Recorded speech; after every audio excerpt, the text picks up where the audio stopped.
안녕하세요. 저는 결혼한 지 3년 다 돼가는 30대 초반 여자입니다. 저는 어려서부터 엄마 껌딱지라는 소리를 들을 만큼 친정 어머니랑 가깝게 지냈어요. 그래서 저는 결혼하고 나서 저희 시어머니 되실 분과도 저와 엄마의 관계처럼 그렇게 가깝게 지내고 싶었어요. 제가 사랑하는 남자의 어머니이니까 그 정도는 할 수 있다고 생각했어요. 제 고향은 대전이에요. 하지만 서울로 대학을 다니게 되면서 기숙사 생활을 했습니다. 그리고 대학교 3학년 때는 영국으로 유학을 가기도 했고요. 대학을 졸업한 후에는 서울에 있는 회사에 취업을 했기 때문에 부모님과는 줄곧 떨어져 지냈습니다. 그래서 매일매일 부모님과 최소한 전화 한 통씩은 했어요. 어제도 통화했는데 오늘 하루도 또 할 이야기가 많았고 시시콜콜한 이야기를 많이 했거든요. 그러는 동안 저에게는 남자친구도 생겼어요. 남자친구는 말수가 적고 조용한 성격이에요. 회사에서 선배 소개로 만난 남자친구와는 1년의 연애 끝에 결혼을 약속하게 되었습니다. 결혼식까지 어려움 없이 모든 것이 원활하게 진행되었어요. 다른 친구들은 결혼 이야기가 오가기 시작하면 시댁에도 자주 오가고 하던데 저는 그런 건 없었어요. 저는 그게 시모가 다 저를 배려해서 그런 건 줄로만 알았습니다. 그런데 그게 아니었어요. 신혼여행을 다녀와서 시댁에 인사를 드리러 간 날이었습니다.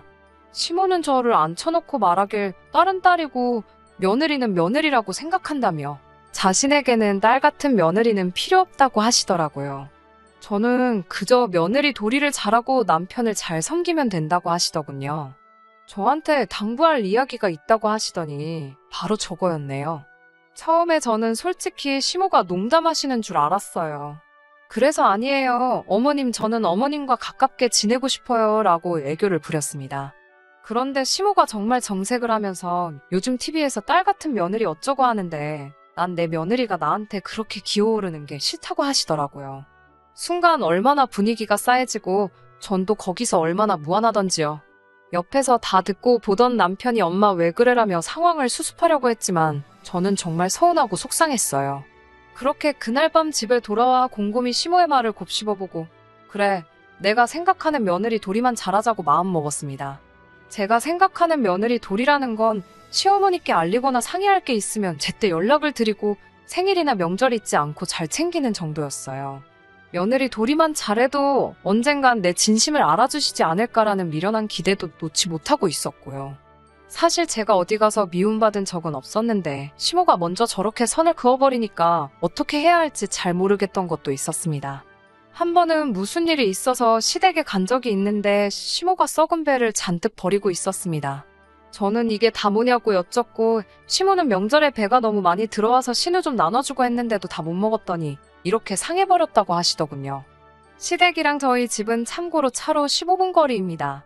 이렇게 버리실 거면 저희한테도 좀 가져가라고 전화 한 통만 해주셨으면 어땠을까 싶더라고요. 저에게는 냉랭한 시모였지만 본인 자녀들과의 관계는 저와 친정어머니의 관계랑 비슷한 느낌이었어요. 특히 신우는 차로 1시간 거리에 살았기 때문에 친정에 자주 오지는 못하는 것 같았지만 연락은 매일같이 하는 것 같더라고요.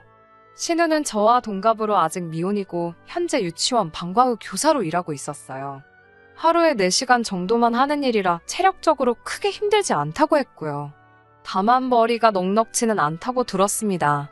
결혼한 지 6개월 정도 지났을 무렵 저는 회사 생활을 정리하고 작은 클레이 아트 공방을 차리기로 결심을 했습니다.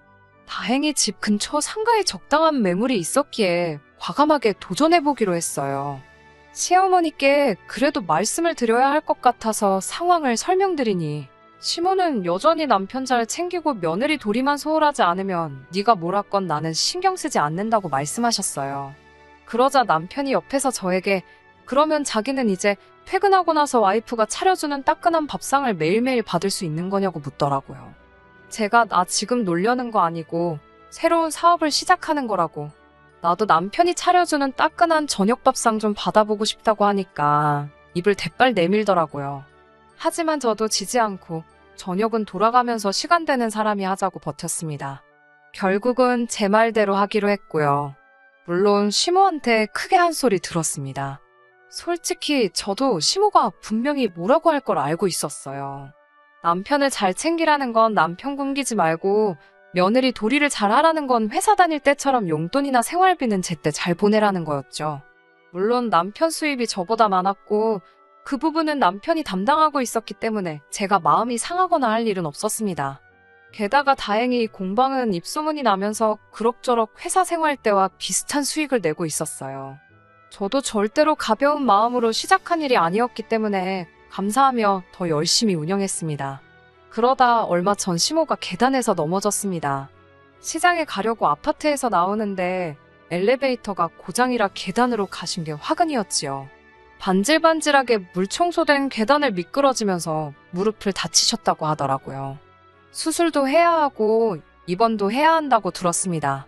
최소 2달은 넘게 병원 신세를 지어야 한다고요. 사실 시부는 남편이 어렸을 때 돌아가셨고 그 이후로 시모가 남편과 신우를 키웠어요. 그렇다 보니 시모에 대한 남편의 사랑은 굉장히 극진합니다.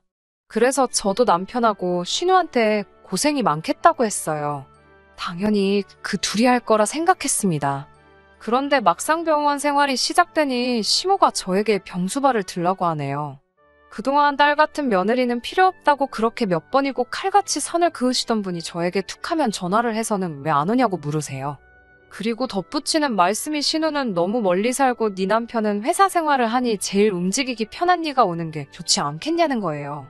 저 역시 하는 일이 있으니까 안 된다 하고 간병인을 쓰자고 했어요. 그러자 남편이 자기 엄마를 남한테 맡길 수는 없다면서 저더러 공방은 잠깐 문 닫고 시모 간병을 해달라고 보채더라고요. 그래서 제가 남편에게 제가 벌어 생활비랑 다 책임질 테니 당신이 쉬면서 시모 병간호 해드리라고 했습니다. 솔직히 저는 남편이 그러면 저한테 정말 고마워할 줄 알았어요. 그런데 남편은 오히려 저에게 섭섭하다면서 투덜거리더니 병수발 같은 건 며느리가 하는 거랍니다. 시모도 같은 여자가 도와주면 편할 것 같아서 그러는 거라고요. 제가 남편에게 그랬어요. 솔직히 저 혼자 처음부터 착각해놓고 서운해하는 걸 수도 있지만 단 한 번도 시모한테 정을 느껴본 적이 없어요. 정말 말 그대로 남보다 못한 사이이죠. 그런데 이제 와서 저더러 간병을 하라니 너무 염치 없는 거 아닌가 당황스럽더라고요. 남편, 신우 그리고 시모 너나 할 것 없이 간병인도 싫다. 휴직도 못한다. 손사래를 치더라고요. 저더러 너는 따로 휴가 눈치 볼 필요도 없고 혼자 일하니까 퇴근 시간 조절도 할 수 있지 않냐면서 왜 이렇게 매정하냐고 묻더라고요. 저더러 이기적이고 정없는 사람이라고 저 같은 여자랑 못 살겠다 하더라고요. 그런 남편을 보면서 저도 제가 왜 이렇게 글러먹은 사람하고 결혼한 건지 이해가 안 되더라고요. 그래서 이혼하자고 했어요. 처음으로 공방문을 2시간 일찍 닫고 집에 와 남편 짐 싸서 문 앞에 던져놓고 현관문 비밀번호를 바꿨습니다. 결혼할 때 집은 제가 살던 전세집에 남편은 냉장고랑 텔레비전만 들고 왔어요. 그런데 막상 이혼하자고 제가 나서자 남편이 이런 이유로는 이혼을 못 해준다고 난리를 쳤어요. 병간호에 대해 남편이 말하길 시모가 옆병상 며느리가 시모한테 헌신하는 모습을 보니 요즘 저런 며느리가 어디 있나 싶어서 부러워하셨더래요. 그러면서 정말 저한테 공방문을 닫게 하고 병원에만 있게 하려는 생각은 없었다고요. 제가 너무 단호하게 싫다고 해서 제 고집도 꺾어보고 싶고 말이라도 그래 내가 병수발 들게 하면 자기가 됐다고 하고 시모께는 며느리가 어머니 모시고 싶다 하는데 자기가 못하게 할 참이었다고요. 저 같은 호구를 놓치는 게 아쉬웠는지 남편은 갑자기 미친 듯이 저에게 매달리더라고요. 하지만 남편의 궤변을 더 이상 들어주기도 싫었고요. 저는 그저 남편에게 시모 간병 잘하고 앞으로 잘 지냈으면 좋겠다고 인사하고 뒤도 돌아보지 않았습니다. 남편은 그럼 자기 어머니는 어떡하냐고 거의 오열에 가까운 눈물을 보이더라고요. 저더러 시모가 안쓰럽고 애틋하지도 않냐면서요. 그래서 저도 남편에게 시모가 우리 친정어머니도 아닌데 내가 왜 애틋함을 느끼겠냐고 물었습니다. 아마 저희 부모님한테 안 좋은 일이 생긴 거였다면 공방이고 뭐고 다 때려치고 그 옆에만 지키고 있었을 겁니다. 제가 처음부터 시어머니께 딸 같은 며느리가 되겠다 다짐했을 때 선을 긋지 않고 제 마음을 있는 대로 받아주셨으면 며느리의 도리를 찾는 게 아니라 정말 시어머니께 친딸 같은 존재가 되어 저도 2발 뻗고 나서서 병수발을 들어드렸을 거예요. 하지만 저는 딸 같은 며느리도 아니고 일개 며느리일 뿐이었잖아요. 그런 저에게 이제 와서 염치 없이 왜 병수발을 들라고 하시는지 도저히 이해가 안 됩니다. 저는 쉼없게 자식 두 분한테 자식 도리를 잘 지키라고 가르쳐 주시라고 한마디 하고 모두가 보는 앞에서 이혼 도장을 찍었습니다. 시어머니도 남편도 신우도 이 상황에 분개했지만 그 좋아하는 자식들 냅두고 저한테 수발을 들라고 하는 상황이 억지인 건 자기들도 알고 있는지 이혼을 선언한 제 앞에 아무 말도 잊지 못하더라고요. 그리고 현재 저는 혼자 잘 먹고 잘 살고 있습니다. 공방도 계속해서 잘 되고 있고요. 제가 수발을 들지 않았다면 앞다투어 시어머니 돌볼 거라고 생각했던 두 여자들은 결국 어찌할 방법을 찾지 못해 제가 애초에 제안한 대로 간병인을 구했더라고요.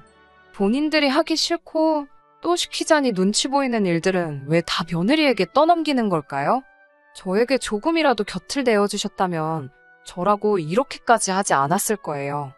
애초에 며느리가 가족의 일원이 되려고 한 게 저의 욕심이었을까요? 그 집구석을 탈출하게 된 건 축하받을 일이지만 아직도 가슴속 한켠에는 제가 앞으로 다른 사람을 만나게 된다고 한들 정말 제가 그들에게 외부인이 아닌 한 사람의 가족 구성원이 될 수 있을런지 참 많은 생각이 오고 가네요. 밤 공기가 아직 싸늘한데 기분이 괜히 싱숭생숭해져서 사연 한번 적어보았습니다. 끝까지 들어주셔서 감사하고요.